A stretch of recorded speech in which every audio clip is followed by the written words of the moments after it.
اسم تفضیل۔ آج کا ہمارا ٹاپک ہے اسم تفضیل کیا ہوتا ہے، اسم تفضیل کا اردو میں کیسے استعمال ہوتا ہے، اس کا ترجمہ ہم کیسے کریں گے اور اس کا وزن کیا ہوتا ہے۔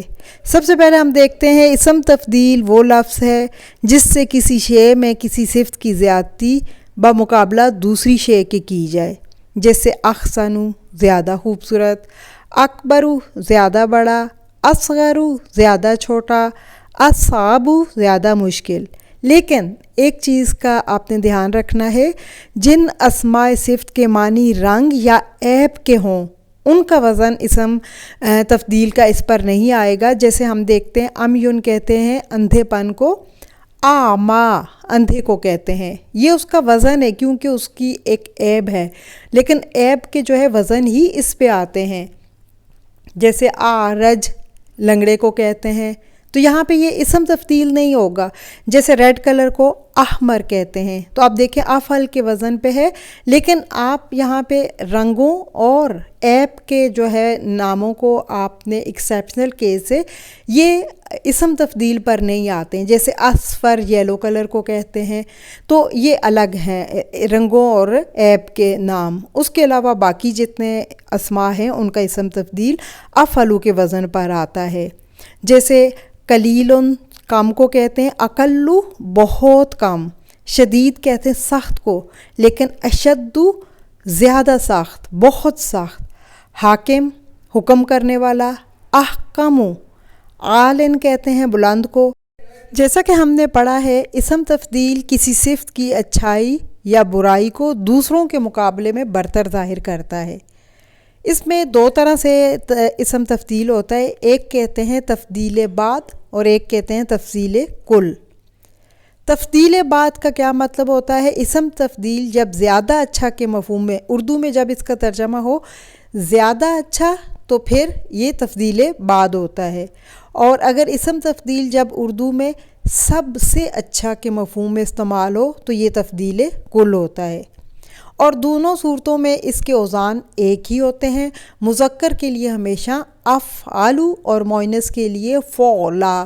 آپ اس کو ایزی لفظوں میں اگر یاد کرنا ہو تو مذکر کے لیے اکبرو اور مؤنث کے لیے کبرا، یعنی دونوں میں کیا ہوتا ہے، تفضیل بعد اور تفضیل کل دونوں میں مذکر کا اور مؤنث کا صیغہ ایک ہی رہتا ہے، صرف آگے ہم دیکھیں گے کہ استعمال میں اس کے کیا فرق ہوتا ہے اور پھر اس کی آگے پوری گردان کو تھوڑا سمجھتے ہیں۔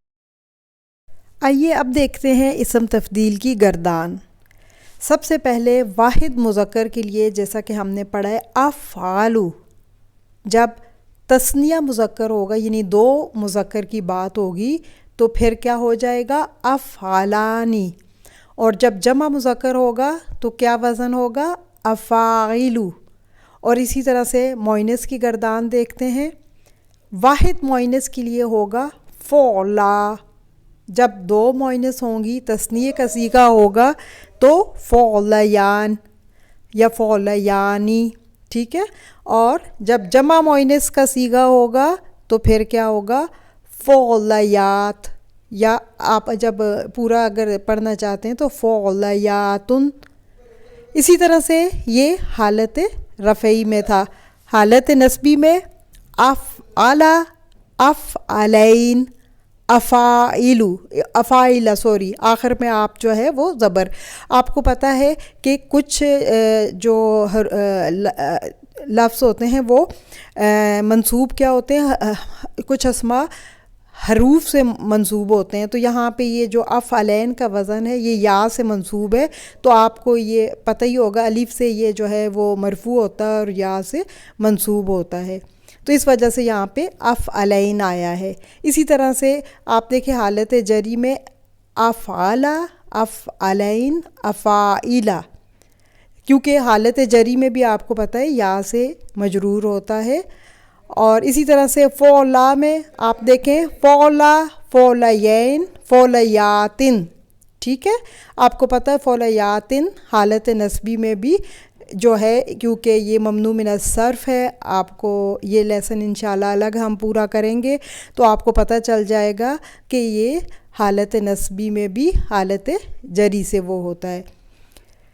ٹھیک ہے، آپ نے اس گردان پہ اب آپ نے کوئی سا بھی لفظ دیکھ کے اس کو اپلائی کرنا ہے. جیسے سب سے ایزی ورڈ آپ کے لیے اکبر ہے. اکبرو، اکبرانی، اکابر. کبرا، کبریانی، کبریات. ٹھیک ہے، اسی طرح سے آپ اصغر جیسے سب سے چھوٹا، اصغرو، اصغرانی، اصاغرو. صغرا، صغریانی، صغریات.